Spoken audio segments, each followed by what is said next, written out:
You fucked up with that one girl and now you have to wait another 3 years to have another shot with someone else because you don't have anyone to ask for a date, because you don't have matches on Tinder and that you don't meet anyone. No message in the morning on your phone. So what you do is you rationalize your situation, thinking that it is what it is, or worse, dating is impossible for an average guy. And you're right, but there is an easy, a quick way to deal with it, even if you look like an average Joe. In this video, I will tell you why, and I will show you the 4 ways for doing that, as well as telling you how I did it myself.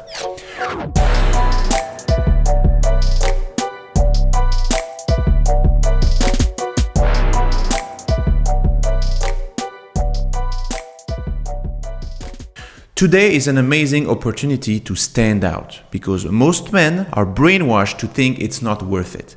This new generation has learned that Tinder is the only way to approach women. In consequence, most new generation of men can't even approach a girl. Tons of young women are then unsatisfied by how most men lack courage and confidence. Even the wealthy dudes have issues because these guys are so materialistic. They think money is all it takes. They don't understand what makes a man attractive. They won't change their views. Too much ego, too much pride. But not you, my friend. What do I know about it? Well, I'm a natural introvert. I sometimes even suffer from panic attacks because of social anxiety. I'm not rich. I have actually less than 2k euros in my bank account.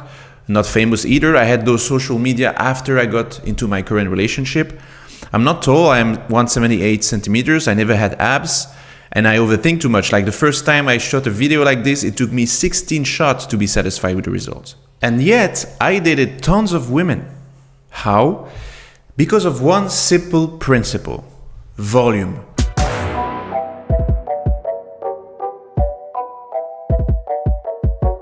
One day I was on a call with a client of mine and I was sharing my screen to show him how to text on Tinder.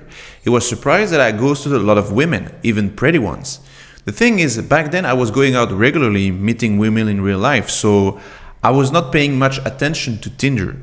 But what he said made me think about it. You see, when we were all locked home in 2020 and 2021, everyone was using dating apps, and when we could go out again, I noticed something. There were only women outside. Only them were out there having a drink. And I understood something. Most men that already had results in dating realized they could stay at home using Tinder. And the others, well, they were not going out anyways. This is a graph of how people met their significant other. See the trend? So if you have no success on dating apps, you have nothing. This explains why so many guys focus on looks today, because that is what is mostly visible on dating apps, on pictures. If most people would drop dating apps, they would realize that things are more nuanced in real life. Let me ask you a question. How many girls have you dated? 3? 1. How many girls have you asked out? 4. How many attractive girls did you talk to? 7. What about in the last year? 0. Now, let's make a bet here. I bet there is no guy listening to this that has asked out face to face, let's say 100 girls and got rejected 100 times. I bet there's no single guy here that is regularly going out and approaching women that is still a virgin. And I mean going out once a week for 2-3 years at least. Even the ugliest man, even the guy with no limbs can get dates. Here is Nick, he's a famous influencer, you maybe know him, look at his girlfriend. She slid in his DM. Now imagine you, a normal guy with arms and legs, with a job maybe, and a normal functioning brain. Imagine then you going to the gym, you dress well, you have a nice haircut, you have one or several passions, you have an interesting lifestyle. Things that are all in your control, by the way. Imagine what would happen if you would regularly approach women and ask them out. Volume is the most important factor for a man to have a happy dating life. And when I say that, I don't say that you should sleep with many different girls, although it would be better because you would have more experience with flirting and with sex. You could have even a sex friend just to train with, like someone that you see regularly. It doesn't have to be a lot of different girls. I have a group of very different friends and they're all ranging from a 3-4 to a 9 in terms of attractiveness. If we only look at looks, they all have sex regularly with new girls. All. And no, they're not rich at all, they're not famous at all, and they don't even go to the gym. They simply go out and talk to girls. Some get rejected more than others, yes, but they all get laid. With pretty girls, yes. Personally, I met thousands of women, slept with a whole bunch of them, and even while I was not very confident, I got some success because of the volume. The key here is that you have enough fun while learning. See, dating must be like a good joke. There is the punchline at the end, you finding the love of your life, but the best jokes have funny moments all the way to it. So if you can create a system of meeting new women while you have fun, you will never have any issue with women in your life. Let's talk about how you can do that. There's 4 pillars to increase volume. And to be clear, volume means how many women are you talking to. Here, I'm gonna list those pillars and tell you the pros and the cons of it.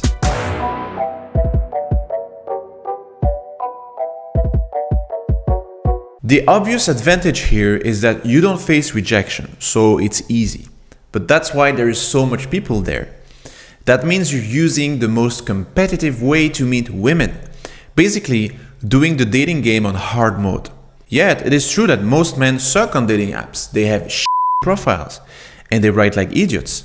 And I've been there, so I'm not blaming them. It's just a lack of knowledge and also too much pride to ask for help. So if you put a top-notch profile, you get matches. And if you know how to text, you get dates. Now, obviously, those results will vary. This is why you can't rely only on those apps.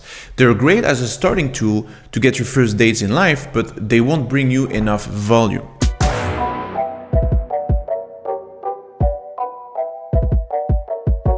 Instagram is bigger than ever. There is a ton of women with an IG profile, and you can send a message to almost all of them. So the potential here is infinite. If you take care of your profile pic, of your bio, and post interesting stuff, and funny stuff, if you know how to catch attention with stories or with DMs, you get so much volume from that. The downside of Instagram is that they didn't match you, so maybe you're not really their type. Also, you have no idea if she's single, seeing someone, etc. So it's pretty much wide net fishing here, but if you have time, it's worth it.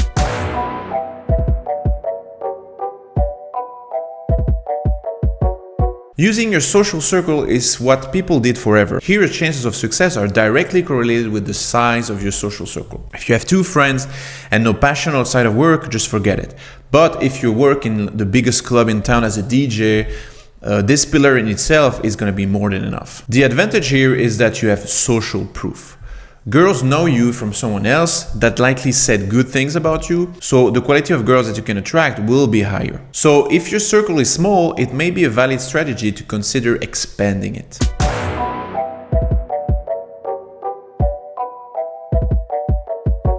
The infamous cold approach. I had 8 girlfriends in my life, 6 of those I met through cold approach. I was in a bar usually and I went and talked to them. To be clear, cold approach means going up to a girl that doesn't know you. Unless you have hundreds of thousands of followers on IG, the quality of girls that you can attract in real life is always gonna be superior if you dare to go and talk to them. But that's not the only advantage here. The best bonus is that you deal with face rejection, and that builds self-confidence like nothing else. The reason me and my friends have so much success is thanks to face-to-face interaction. So not only did we get volume, but we also gained confidence. And that made us more attractive than average. That's the power of cold approach. Now, obviously, the problem with it is the beginning, when you're scared shitless and hesitate. So what I would tell you is to do crash and burn with a friend. Go in a place full of girls and bet on who is gonna be rejected the most. Try to have a very harsh punishment for the loser so that you're provoking those rejections. You will realize that it's not that easy to be rejected. And then approaching a woman won't scare you anymore. Plus, it's fun.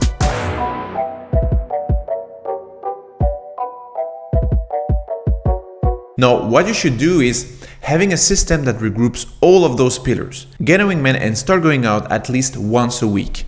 Optimize your Tinder and Instagram profiles and get new conversations online. Try to join groups of people that will enrich your social circle. Could be funny, like-minded people or guys that invite you to cool events. Could also be attractive women. So every time a woman friends on you, that's good. You can then have her in your circle. I learned one thing about being an introvert. When I have fun, I show the best part of myself. Passion, positivity, energy. Think about the last time you were at your favorite concert or when you dwelled into your favorite game. Now imagine it's Friday afternoon and your wingman sends you a text saying, "Tonight, let's go," in all caps. You're gonna join him and some new friends, you're gonna laugh together, you're gonna have a drink if you like it, then challenge each other to approach a group of girls. You will catch the attention of a group of 3-4 girls and you'll talk to one of them and you'll kiss her or get her number. And then the next day you will do the same. And then every week. For several months you get rejected, get laid, or kiss attractive women. Well, sometimes having a date with a new attractive girl you met on Tinder. One of the 10 girls that you reached out to on IG is now laughing at your jokes and she's considering meeting you for a hot coffee in the city center. That's the life, brother. And that life made me able to choose the girl that I liked the most. Volume, my friend. That's how you can also get there. If you want someone to guide you through it, find how you can contact me under this video. One last thing, if you're afraid of taking action, remember this. Whether it's about contacting me for help or approaching some random girl that you find attractive, everything that you ever dreamed to have is behind 30 seconds of an awkward conversation.